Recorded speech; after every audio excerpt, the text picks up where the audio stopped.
Hi, my name is Rachel Paxton, and today I'm here to show you how to make orange marmalade. What will you get out of this class? In this class, you will learn how to make and can orange marmalade. I will lead you through the process step by step. I will give you the recipe and a canning supply list you can download and print out for future reference. You can find those with your course materials, and you will also gain the confidence to try some more jam and jelly recipes on your own. My name is Rachel Paxton, and I'm a freelance writer and mom of 5 children, ages 28 to 6. This is me and my husband Dave. We've been married for 20 years, and these are 3 of my children. Christian and Zachary are twins, and they're almost 11, and Trenton is 6. We also have 2 daughters that are 28 and 26. I've been canning for more than 20 years, and I'm also the owner of the website creativehomemaking.com. For this recipe, you will need 4 large seedless oranges, 2 lemons, 8 cups of sugar, and 8 cups of water. You will notice that you don't need pectin for this recipe. That's because oranges are one of the few fruits that actually have their own pectin in them, and that will we're going to use the naturally occurring pectin in the oranges to thicken the jam without using added pectin. So this will be a little different if you've never done this before. You also need a boiling water canner, a canning rack if you're using your own stock pot, a jar lifter, a wide mouth funnel, a candy thermometer, and pint or half pint canning jars.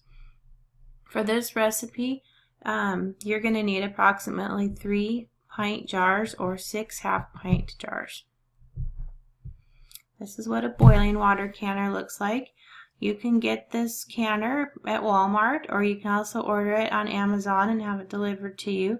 It's only about $32 to buy the whole kit. You get the pan, the canning rack, the jar lifter, and the wide mouth funnel, and I think a couple other things, all for $32. So that's a really small investment to get started canning.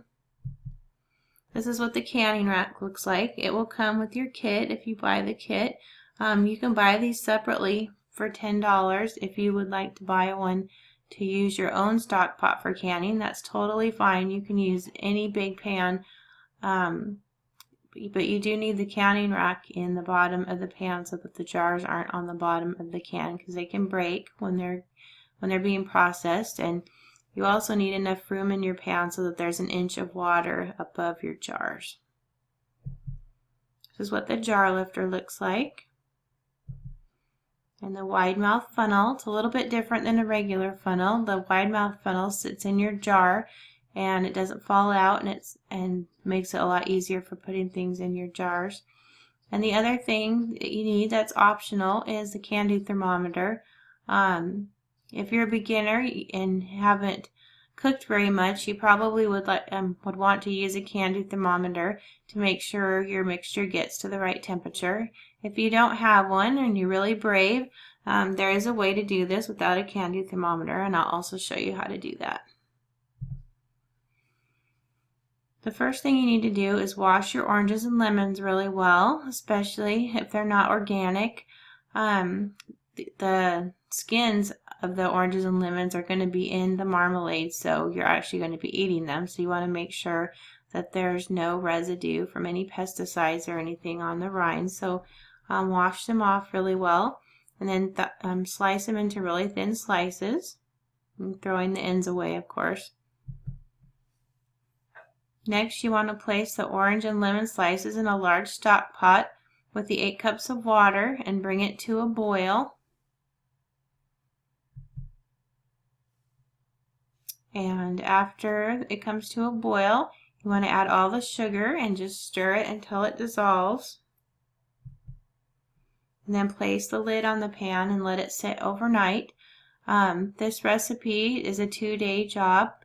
For the pectin to come out of the oranges, you need to let it sit overnight. So you want to do this in the evening and then come back to it the next day. The next day, you want to take the lid back off the pot and simmer the mixture on low heat for 2 hours. You don't want it boiling, just simmering. and then turn up the heat and bring it to a boil.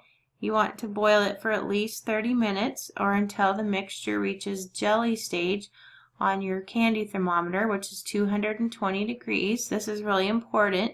If you don't cook it long enough, your jelly will not set and it will be really runny. And if you cook it too long, it will become really thick and be hard to get out of the jar. So you want it to be exactly 220 degrees. And if you don't have a candy thermometer, there's a way that you can check it. You'll be able to tell after 30 minutes or so the mixture will be starting to thicken in the pan. Like I said, you don't want it to get too thick or it'll be hard to get out of the jar.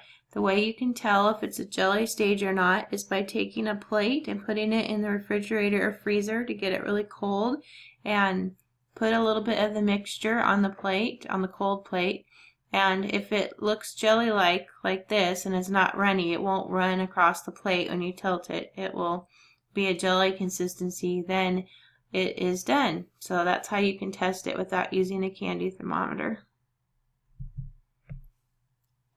Next, you want to fill your canner about 3/4 full with water and start it boiling. You also want to sterilize your jars, rings, and lids. I sterilize mine in the dishwasher.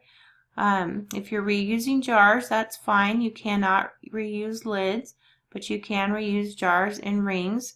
So if you are reusing them, make sure you buy new lids. After the mixture's done cooking, you'll see some foam on top. Just try to skim that off as best you can with a metal spoon. You won't be able to get all of it, but just get off as much as you can. Next, you want to ladle your marmalade into your sterilized jars, leaving an 1/8 of an inch headspace. The headspace is the amount of space between the top of your jelly and the top of the jar. This is very important when you're canning. When you're processing jars, the mixture will expand in the jar, and if it expands, if there's not enough room for it to expand, your jar can break in the pot, and so you don't want that to happen.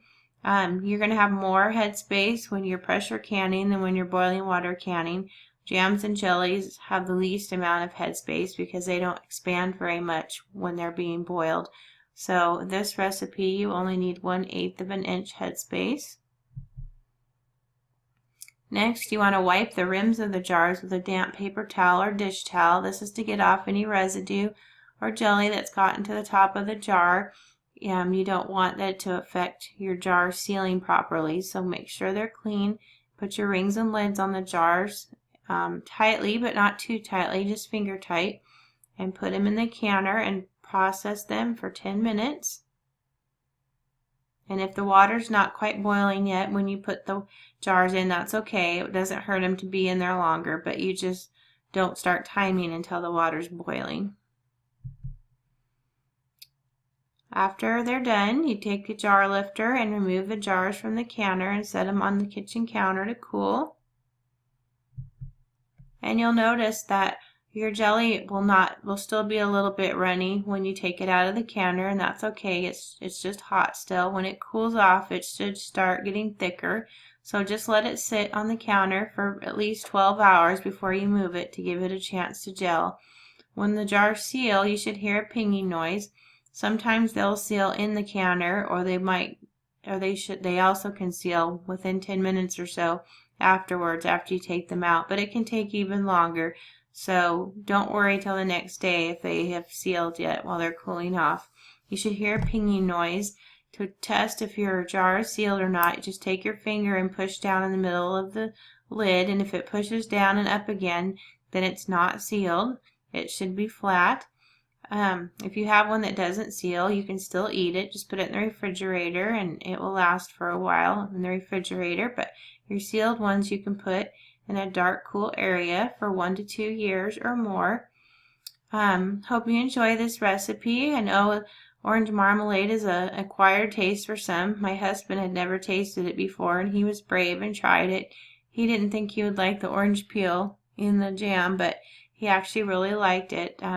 Candied orange peels used to be really popular, but they're not so popular anymore. It's kind of old-fashioned, but I really like it. Some people really like orange marmalade, and if if you can find people that really appreciate it, it makes a great Christmas gift because it's hard to find good orange marmalade at the store.